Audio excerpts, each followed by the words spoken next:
Yan. Hello, good morning. Good morning mga idol.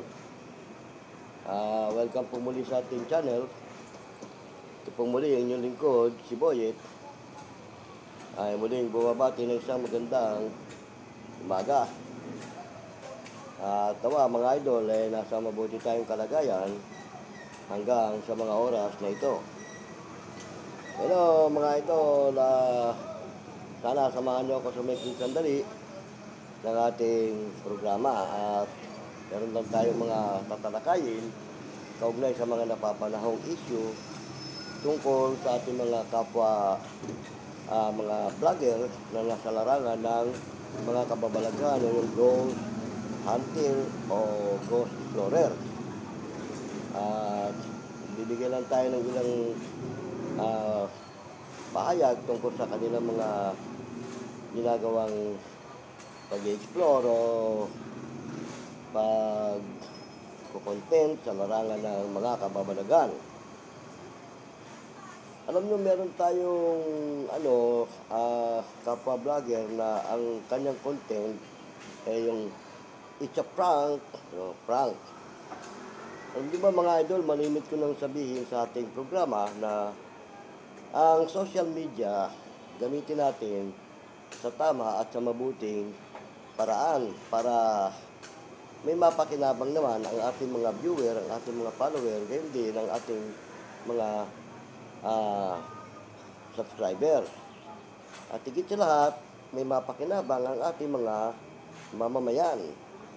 Kaya ang social media hindi dapat ginagamit doon sa pangsariling pakinabang o kaya yung hindi naman makakatulong o makakabuti sa ating mga mamamayan.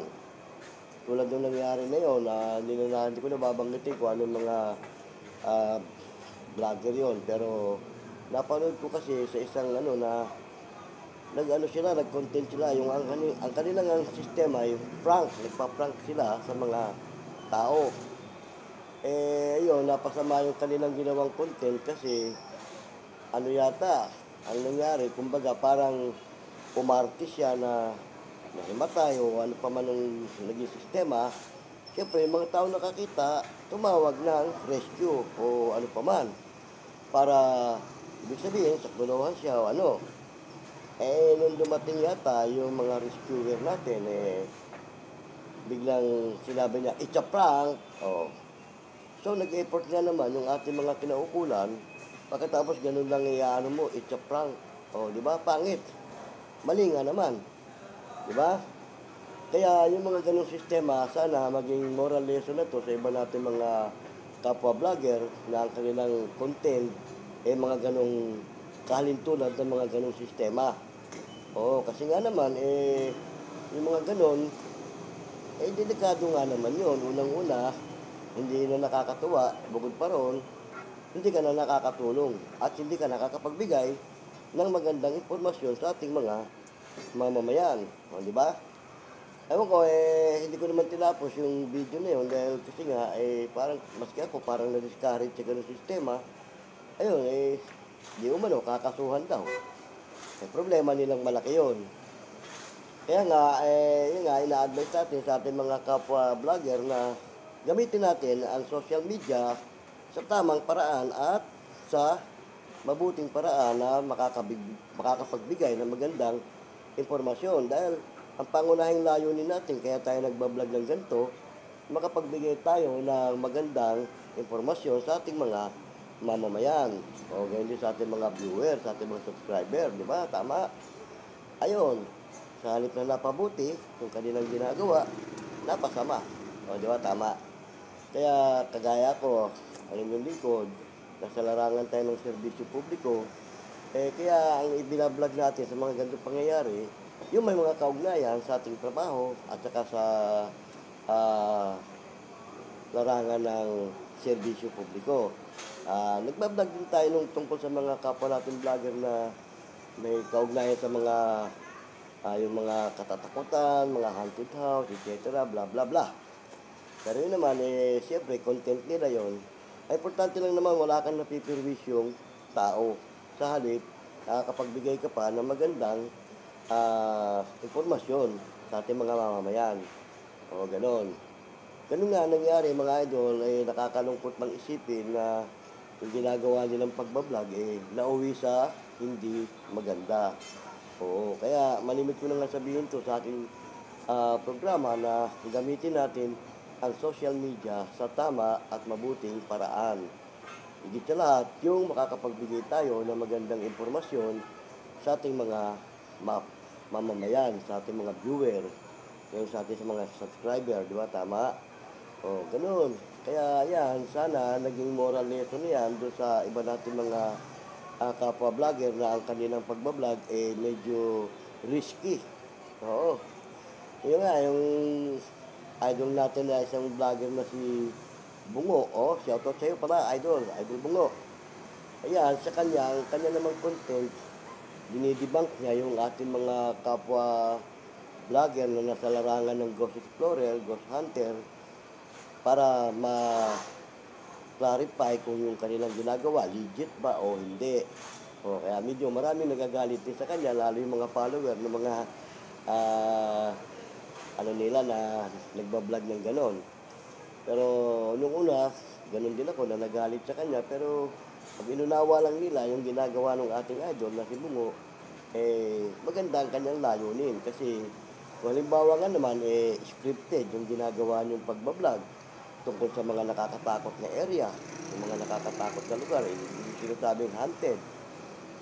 Kung scripted yan, dapat meron nga naman kayong pasubali.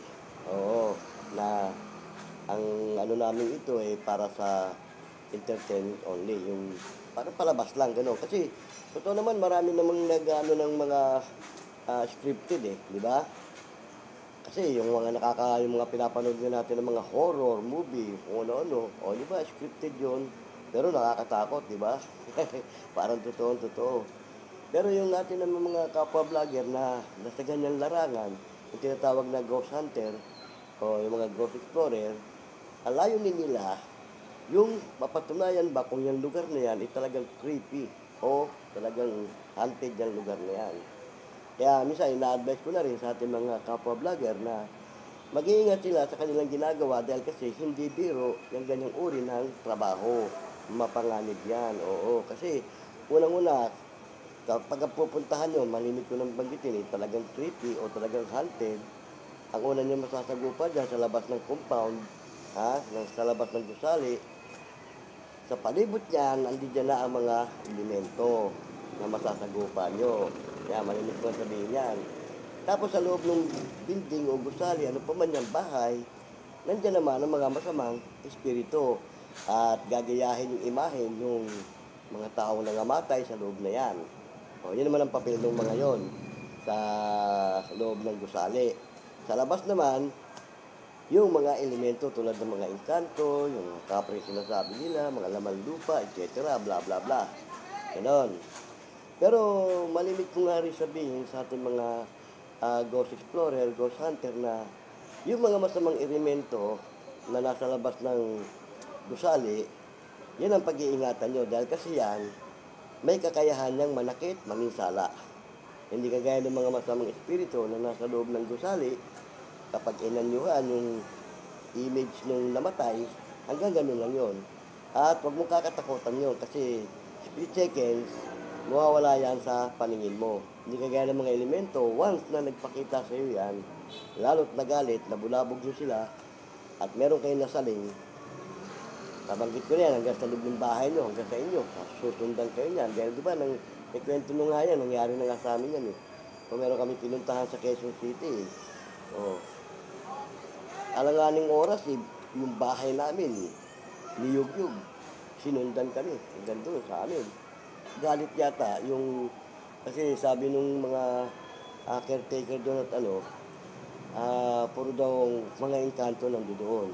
At maraming napinsala yun habang ginagawa yung trabaho. Kasi trabaho ng tuwing ko yun Kontrata niya yung mga excavation doon, yung mga tatayuan ng building kasi doon nga, may namatay pang construction doon Kasi nga, delikado yung lugar.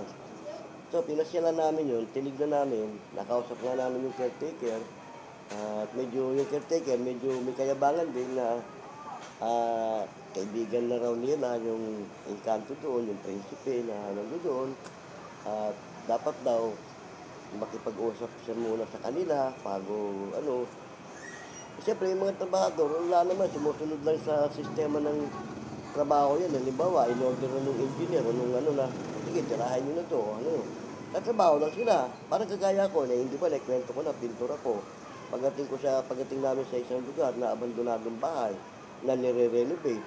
O, siyempre, kung anong iutos sa amin, anong i-order sa amin, nung nagpapagawa, lalo't merong humahawak sa amin, yun lang ang susundin namin. Eh wala kaming pakialam kung anong meron dyan, kung anong kababalaghan meron dyan, di ba? Oh.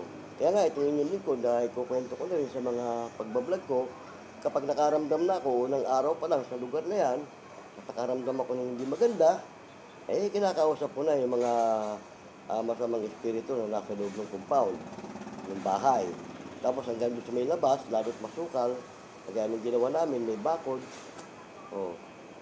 Kinakausap ko niya na sinasabi ko kaagad na nandito kami hindi para bulabugin kayo o para pakialaman kayo. Nandito kami para magtrabaho. Dahil kasi ipinagagawa at ipinaayos na to para naman mapakinabangan nung may-ari. O ngayon, wala kaming pakialam sa inyo. Huwag nyo kaming pakikialaman at huwag nyo kaming pipirwisyuin. Yan ang sinasabi ng inyong lingkod kapag nadidistino na ako sa mga ganyang uri ng lugar na creepy talaga at haunted. Ngayon, pagka nakausap ko sila at sa buong maghapon, hindi ako pinakinggan, lalo't sa gabi, malakas ang pwersa niya sa gabi. Lalo't sa gabi, hindi kami pinatulog, binulabog kami. Kinabukasan, hindi ko na yan palalagpasin. Kakausapin ko ulit. Hindi kayo makuha sa pakiusap, dalawang klase lang yan. Lalayas kayo rito o pupuksain ko kayo. Ngayon, pag sinabi mo kasi pupuksain mo sila, kailangan mag-sample ka para paniwalaan ka. Kasi lalo yung mga elemento, hindi mo kayang takutin basta-basta yan hanggat hindi ka nakikita ng prueba. Ang gagawin ko dyan, pag kinausap ko sila, sasampulan ko. Kahit hindi ko kayo nakikita, gusto yung patunayan na kung hindi kayo aalis, pupuksain ko kayo. Kung saan yung malakas na ang pakiramdam ko kung saan yung malakas, ang elemento o ano, yun ang babanatan ko. Tapos tatanungin ko, hindi ko kayo nakikita, kayo nakakakita doon sa mga kasama nyo. Ngayon, pag hindi kayo tumigil, bubusin ko kayo rito. Ganon. Yun naman, yung, alam mo, yung mga elemento kapag kami sinampulan ka, at bakit ang malakas ka, yung mga naiwan doon, lalayas yun. Kasi sinabi mo na nga, dalawang klase lang yan. Pupuksain ko kayo o lalayas kayo rito. Sinabi ko, kung ano, para huwag na kayong manap na kayo ibang lugar, andito kami. Ganon, awan ng Diyos naman, pag kayong meron ako sinampulan, yung buong maghapon, wala na kami nararamdaman. Hanggang sa magdamag ng gabi. Ganon. Kaya malimit ko din sabihin sa ating mga na pag-iingatan sila sa kanilang trabaho dahil delikado. At saka yan, lalo na yung mga elemento, sumasapi yan, sumasanib yan sa kapwa natin tao. Sandali po.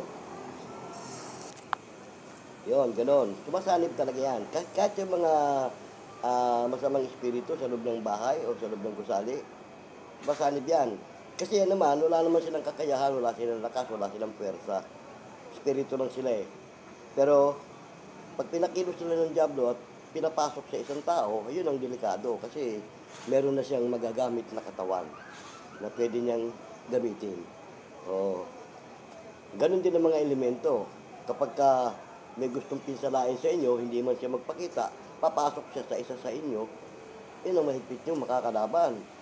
Yan nga, malimit ko na nga sabihin yan. Kaya, konting ingat lang. Kahit yung ating idol na si Ed Kaluwag, paranormal yon, sinasabi rin niya yan. Mag-iingat kayo dahil hindi biro ang inyong trabaho.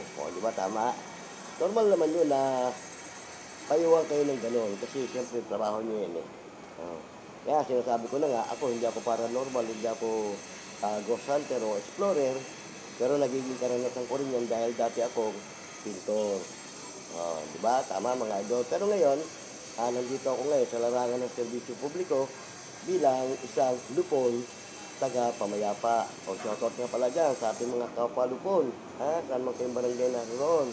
Shoutout sa inyo. Ganyan din sa ating mga butihing barangay captain na siyang nangangasiwa sa atin bilang mga lupon. Higit sa lahat dito sa aming barangay, shoutout sa iyo, Kap. Good morning, gandang umaga. Ganyan din sa ating mga kapalupon dito sa aming barangay. Ganon, ang trabaho namin bilang mga lupon, kami ang umaalalay sa aming kapitan sa mga reklamo na idinudulog dito sa aming barangay. Kasi first proceeding talaga yan, mediation sa kapitan yan. Ngayon, meron kaming lupon for the day na naka-duty. At ito nga inyong lingkod, naka-duty ako ngayon para sa araw na ito. Araw-araw may naka-duty sa amin dito na lupon for the day. Para pag merong mga reklamo, sinampa o pinasok, sinasala namin yan kung yan ba'y dapat dito o kung para saan yan. Pag hindi saklaw ng katarungan pambarangay yung kanilang reklamo, dinudulog namin sila sa mga kinaukulan at hindi na namin ito hinahawakan pa. Pero may mga pangyayari na kahit hindi saklaw ng kapangyarihan namin, kung yung magkabilang panig gustong magkasundo dito sa harap namin, pwede naman yun. Kagustuhan nila yun eh. Hindi namin sila pinilit o ano, kagustuhan nila yon. Pero, hindi namin sila pwedeng issuehan yung tinatawag na certification to file action o kaya yung tinatawag na ano, yung pagka nagkasundo sila, amicable. Kakaroon sila ng amicable, sila, tapos may mga witness lang sila. Kami parang nagmo-moderate lang sa kanila, moderator lang kami. Parang inaalalayan lang namin yung sistema ng pag-aayos nila. Bibigay kami ng payo, bibigay kami ng ano, ganun lang. Kasi hindi nga saklaw ng aming kapangyarihan yung kanilang problema. Ganun mga idol ha. Salamat ng marami at sinamahan niyo ako sa maikling sandali sa programa natin ito. Shoutout nga pala ulit sa ating mga idol dyan, ng mga Ghost Explorer, Ghost Hunter, at sa ating mga iba pa mga kapwa-vlogger dyan, ano man ang inyong larangan, Magandang umaga sa inyong lahat, at nawa ay nasa mabuti tayong kalagayan hanggang sa mga oras na ito. Okay no, Ito pong muli ang inyong lingkod, si Boyet ng Vlogs TV, ay pansamantalang nagpapaalam, hanggang sa muli, paalam!